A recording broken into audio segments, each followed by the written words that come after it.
Azura coming in from the starboard advantage. Artemis coming in from the port end boat required to keep way. Lots of wind. And so at that entry, we saw no dial up, and it was Artemis who held the course. And at Azura, there was actually a flag, but it was green flag that Artemis had they kept clear, but the umpires deemed they had. And then the boats entered into this pre-start dance where they head over to the middle of the racetrack and then fading towards the right-hand side, circling, burning off the clock. It did appear as though the boats were setting up really to be favouring the left-hand side.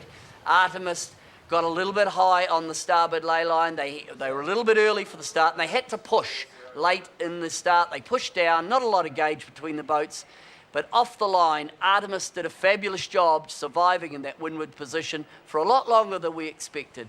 So we had Artemis tacking away first, Azura heading towards the left-hand side. Then we came up to the first cross, and it was a vital cross for Artemis. Artemis were in control coming up to Mark 1. This was a windy first leg, probably the windiest leg we've seen so far, and it was close at the top, and boat handling really made a big difference here in getting that spinnaker up and staying clear on the run.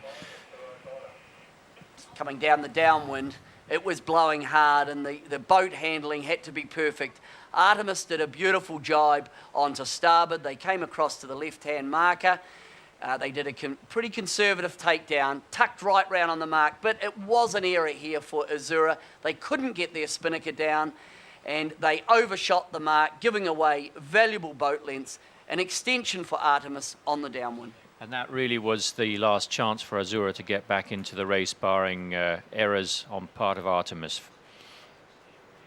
On the second upwind, it was all about just pushing the action over to the left.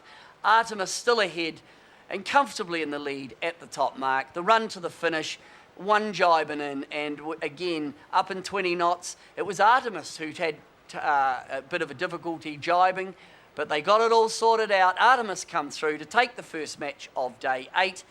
Azura now wait to see if they still are in the second eliminator, but that was a little beauty.